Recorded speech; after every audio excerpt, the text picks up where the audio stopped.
आज से कुछ दिन पहले मैंने एक व्लॉग बनाया था कॉर्पोरेट लाइफस्टाइल सीरीज़ का ही वो एक पार्ट था, जिसमें एपिसोड 6 में मैंने सेविंग्स एंड इन्वेस्टमेंट के बारे में बात की थी।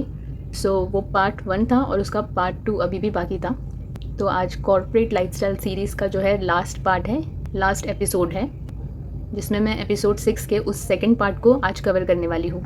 सो hi buddies, welcome to me time. मैं आपकी होस्ट और दोस्त तरन्नुम हाजिर हूँ फिर से एक नए ब्लॉग के साथ। And this is episode 20 of corporate lifestyle series and we are going to watch today planning for financial securities and investments.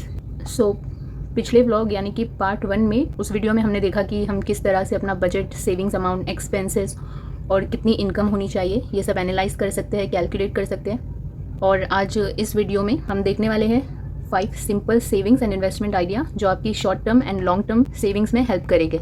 But उससे पहले we need to make sure कि हमारे पास 3 मंथ्स का इमरजेंसी फंड्स सेव्ड है। कोई भी बड़ी सेविंग या इन्वेस्टमेंट करने से पहले मेक श्योर आप जो है अपने लिए 3 मंथ्स, एटलीस्ट 3 मंथ्स का जो है रिक्वायर्ड फंड साइड में रख रहे हो। फॉर एग्जांपल लाइक 15,000 अप्रॉक्सीमेट आपका जो है मंथली एक्सपेंसेस होता है आपके घर के लिए, आपकी फैमिली के लिए। तो एटलीस्ट आप 30 to 45,000 जो है साइड में रख के फिर ही किसी शॉर्ट टर्म या लॉन्ग टर्म सेविंग्स की जो है प्लानिंग कर रहे हो। जैसे कि मैंने कहा, हम 5 ऐसे आइडियाज़ देखने वाले हैं इस ब्लॉग में कि किस तरीके से हम शॉर्ट टर्म और लॉन्ग टर्म सेविंग्स को कर सकते हैं। तो सबसे पहले जो है उसमें रिकरिंग बैंक अकाउंट आप क्रिएट कर सकते हैं।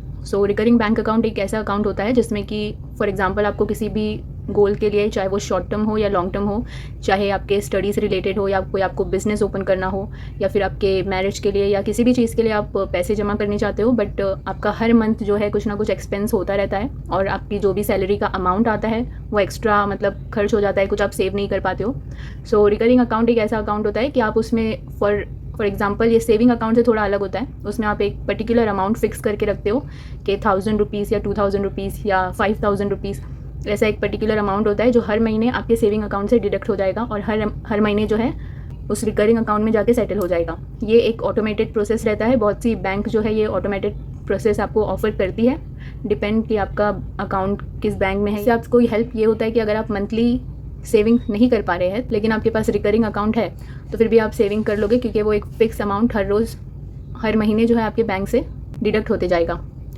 Next is start a small investment.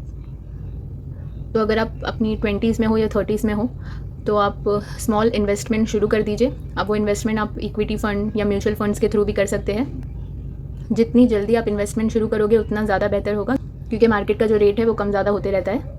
For me, अगर मुझसे कोई पूछे कि किस में इन्वेस्ट करना ज़्यादा बेहतर होगा, एज़ पर माई फाइनेंशियल नॉलेज, मैं इतनी ज़्यादा कोई फाइनेंशियल एक्सपर्ट तो हूँ नहीं, बट मेरे हिसाब से म्यूचुअल फंड में इन्वेस्ट करना ज़्यादा बेटर होगा रेदर देन इक्विटी फ़ंड, क्योंकि शेयर मार्केट और इक्विटी फ़ंड ये सब जो है काफ़ी लोगों के समझ के बाहर होता है, या फिर आप इसको एडजस्ट करने के लिए आपको इसमें काफ़ी ज़्यादा ध्यान देना पड़ता है।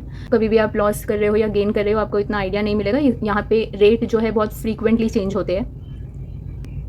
और म्यूचुअल फ़ंड के बारे में अगर आप कुछ मिनिमम जानना चाहते हैं कि म्यूचुअल फ़ंड होता क्या है, तो ये आप गूगल या यूट्यूब पे इजीली जान सकते हो। The third one is start a chit fund. ये जो है ये बेसिकली एक प्रोसेस होता है चिट फंड का, जिसमें यूजुअली जो है मिडिल क्लास लोग ज़्यादातर इस प्रोसेस को फॉलो करते हैं, चिट फंड के प्रोसेस को। किसी भी चीज़ से रिलेटेड अगर उनको पैसे जमा करने होते हैं तो वो लोग को पर्टिकुलर अमाउंट सोचते हैं एंड देन उसके अकॉर्डिंग मेंबर्स जमा करते हैं। फॉर एग्जांपल अगर 50,000 का अमाउंट जमा करना है पर पर्सन, और अगर हर इंसान 5,000 हर महीने देने के लिए रेडी है तो वो लोग 10 मेंबर्स जमा करेंगे।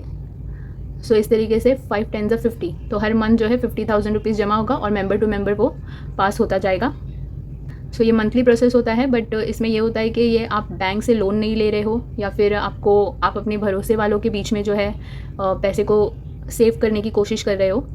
और इसमें इंटरेस्ट वगैरह भी आपको, मतलब बैंक से अगर आप लोन लेते हो तो इंटरेस्ट वगैरह देना पड़ता है, बट इसमें ऐसा नहीं होता है। इसमें एक फिक्स अमाउंट होता है जो आप मंथली बेसिस पे सेव कर सकते हैं एंड आपके जो भी गोल्स है उसको पूरा कर सकते हैं। Fourth one is fix deposit. तो फिक्स डिपॉजिट के बारे में हम शायद बहुत से लोग जानते हैं कि फ़िक्स डिपॉजिट होता क्या है, और जैसे नहीं पता तो मैं शॉर्ट में बताने की कोशिश करती हूँ कि फ़िक्स डिपॉजिट इज़ बेसिकली कि बैंक में आप एक पर्टिकुलर अमाउंट रख रहे हो, लाइक फॉर एग्जांपल 50,000 हो गया, 1 लाख हो गया या 2 लाख हो गया। तो बैंक जो है एक इंटरेस्ट रेट उस पर फिक्स करेगा, बट आपको उस 1 साल के लिए या 2 साल के लिए या 5 साल के लिए उस अमाउंट को बैंक में ही रखना होगा। आपको जो है उसमें कुछ ऐड नहीं करना है, आपको उस अमाउंट में से कुछ निकालना नहीं है, आपको वो अमाउंट फ़िक्स रखना है। और एक लॉक इन पीरियड होता है कि आप इतने लॉक इन पीरियड के लिए 2 साल के लिए या 5 साल के लिए वो अमाउंट आप बैंक में ही रखोगे, इसीलिए उसको फ़िक्स डिपॉजिट कहा जाता है। उसके बाद जो परसेंटेज बैंक ने आपके साथ डिसाइड किया है वो रेट ऑफ इंटरेस्ट आपको एडिशनल मिलता है। फॉर एग्ज़ाम्पल आपको 8% या 10% देने का ऐसे बोला गया है, तो आपने फॉर एग्ज़ाम्पल 50,000 या 1 लाख रुपीज़ 5 ईयर्स के लिए रखा है, तो जितना भी परसेंटेज आपको डिसाइड किया गया है उतना परसेंटेज आपको उस अमाउंट के साथ एडिशनल मिलता है।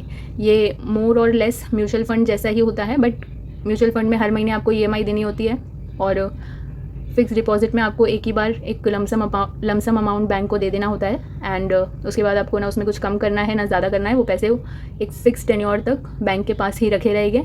अगर आप उसमें से पैसे निकालते हो या FD आपकी तोड़ते हो, टेन्योर पूरा नहीं कर पाते हो, तो फिर उसके कुछ चार्जेस लगते हैं आई गेस, बट या अगर आपने टेन्योर पूरा कर लिया तो वो रेट ऑफ इंटरेस्ट आपको मतलब दिया जाता है उस आपके प्रिंसिपल अमाउंट के साथ। The 5th one is very important, और ये इंपॉर्टेंट इसलिए है क्योंकि ये लॉन्ग टर्म सेविंग्स बोल सकते हैं हम, क्योंकि इसमें जो है आप आपके रिटायरमेंट से रिलेटेड सेविंग्स कर सकते हो। फॉर एग्जांपल काफ़ी सारे पेंशन स्कीम है या PF स्कीम है जो गवर्नमेंट लॉन्च स्कीम्स होते हैं, इसमें आप मंथली 1,000 रुपीज़ या 2,000 रुपीज़ आप जो है सेव कर सकते हो, या जितना भी अमाउंट वो लोग आपको पे करने बोलेंगे मंथली वो आप सेव कर सकते हो। ये अमाउंट आपको आपकी यंग एज में नहीं मिलेगा, बट एज अ पेंशन ये आपको आपके ओल्ड एज में मिलेगा, जो आपके रिटायरमेंट के बाद काम आ सकता है। So this is something very important, and I believe हम सबको अपने रिटायरमेंट की सेविंग्स थोड़ी बहुत करके रखनी चाहिए।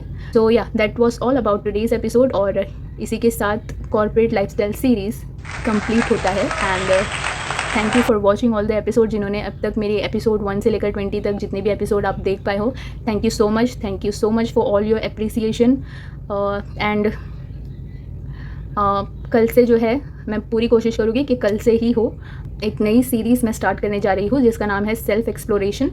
सो it's more about our self, हम क्या है क्या नहीं है, किस तरीके से हम लाइफ में क्या चीज़ें कर सकते हैं as a human, as a person, हम अपने आप को एक्सप्लोर किस तरीके से कर सकते हैं, अपनी हैबिट बिल्डअप कैसे कर सकते हैं। सो ये सारी चीज़ें उस सीरीज़ में मैं आगे बताने वाली हूँ। So please stay tuned and subscribe my channel. तब तक के लिए stay safe, stay healthy, stay happy, do take very good care of your self, because self love is most important. जान है तो जहान है। Take care, bye bye.